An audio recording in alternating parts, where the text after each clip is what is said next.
Welcome back to my channel, guys. So in this video we'll be solving one easy problem, but with the help of this problem you're gonna learn a lots of things, like how the recursion tree works, how we can optimize this recursion tree, what is dynamic programming, and actually if you want to learn dynamic programming, then this is the problem from where you should start your journey in DP. So DP is kind of area where most of the it's actually the favorite topic of the interview. In most of the interview you will find this problem based on the dynamic programming. So we'll see what is DP with the help of this problem. So I hope everybody has done this basic Fibonacci series problem. Okay, so this is actually the Fibonacci series, those who don't know. So we'll start with the 0 and 1. Okay, so our base case would be if n equal 1, then we're going to return 0, because we are taking from the 0. If we are taking from 1 and 1, then our base case would be if n equal to return 1, and if n equal to 2, return 2. Okay, so our Fibonacci series will start from the 0 and 1. Okay, so Fibonacci series is actually, let's say we are talking about ith position, so it is actually the sum of I minus 1 and I minus 2 in the array. So the sum of this would be this and this, so it will be 1. Sum of this would be this and this, so it will be 2.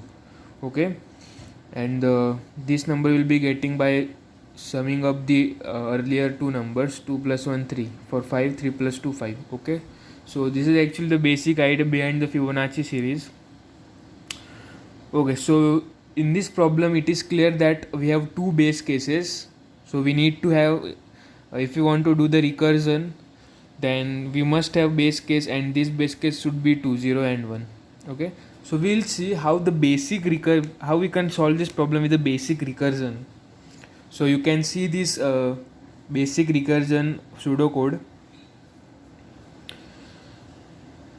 and also I have done some tree kind of work. So with the help of this tree we'll dry run this code.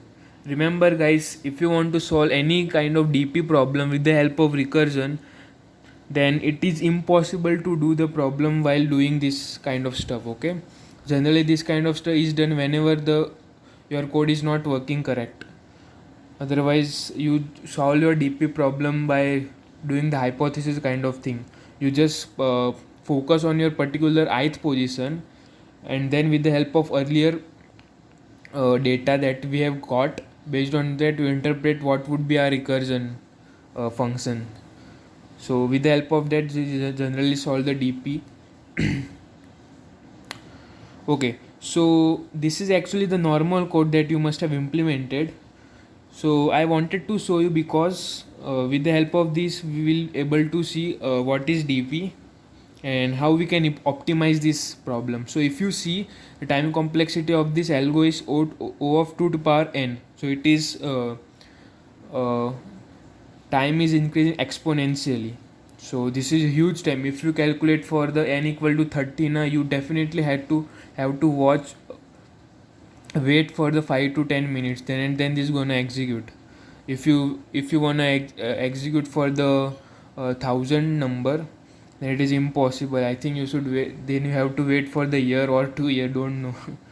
Okay, so why this is time complexity O of 2 to power n. So if you draw this recursion tree, then you observe that fib of 4 is calling fib of 3, fib of 4 is calling fib of 2. Okay, then 3 will call 2, 3 will call 1, 2 will call 1, 2 will call 0. So on each, as we go down in this tree, so this will call 2 times, this will call 2 times. Okay, this will call 2 times, this will call 2 times, this will call 2 times, this will call 2 times.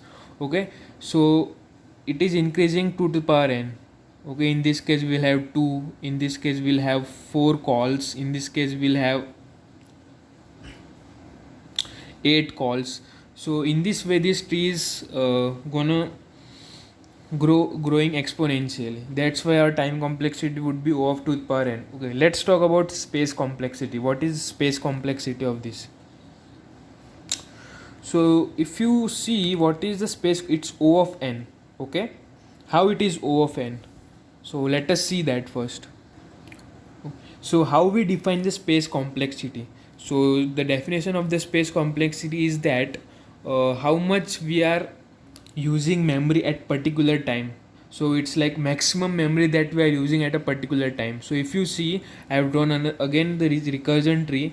So how this is going to execute? So f4 is going to call the f3, f3 is going to call the f2, f2 will call the f1. Okay, now f1 will return something to f2, f2 will return something to f3.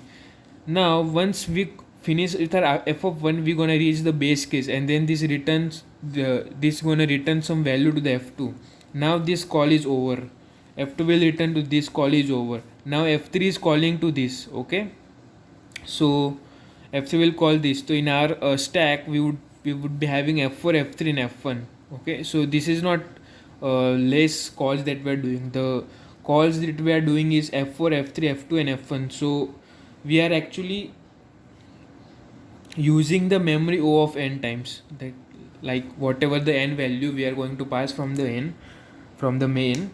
So that number of times we'll calling our function. So generally function call are generally execute on the stack. So one by one they're gonna execute, and also one by one they're gonna leave from the stack.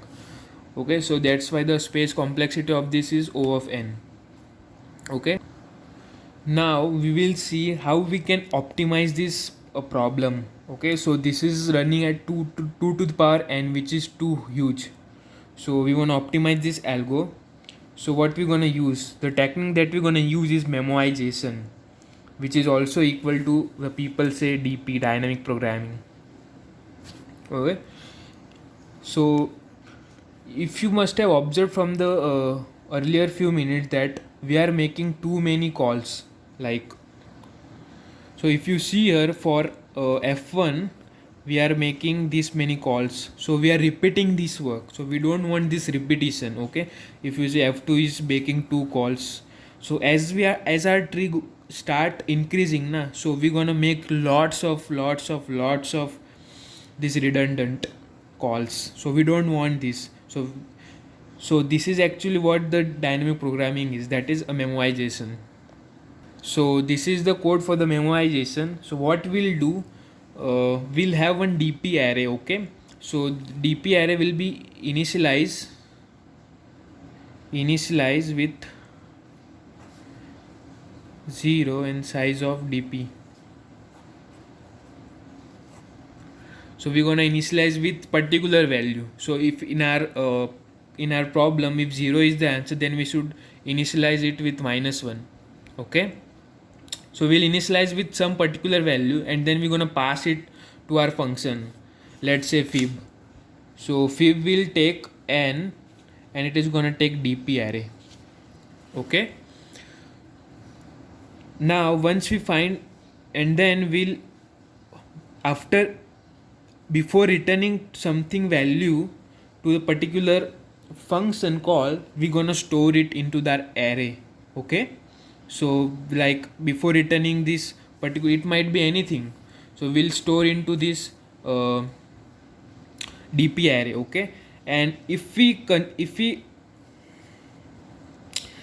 get this particular n value again, so if you see here code, then we're gonna return that particular value. So we are no need to again do this kind of work. So this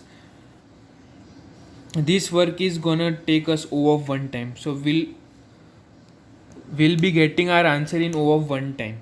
Okay, so what is the basic idea of memoization? It's like trade-off between the space and time. So if you want to improve in the time complexity, then you will use some space, and then you will store your some value in that, and then you will use for that if you use that value, if we are occurring that again and again in our code. So that is what dynamic programming. It's I always understand this concept as trade-off between time and space. That is what DP, and that is what memoization.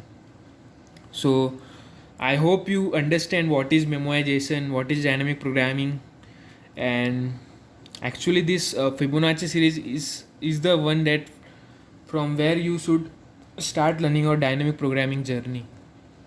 Okay, and also if you start solving the DP now, also sometimes you need two-dimensional array, 2D array in order to achieve the problem. We'll do this kind of problem, dynamic programming problem. Yeah, we'll have a lot of fun doing this. So guys, I hope you understand this problem. And so if you wanna see the code for this problem, then you can visit my GitHub link where I have posted this problem. So from that you can see the code of it. Okay, and the link is in the description below. So thank you guys for watching this video, and I hope this video was really helpful for you, and also clear your concept related to DP and memoization. So I generally create the videos related to data structures and algorithms. Also sometimes I come up with the good quizzes, good puzzles. So if you are interested in these subjects, then do subscribe my channel, do like this video. I'll see you in the next video.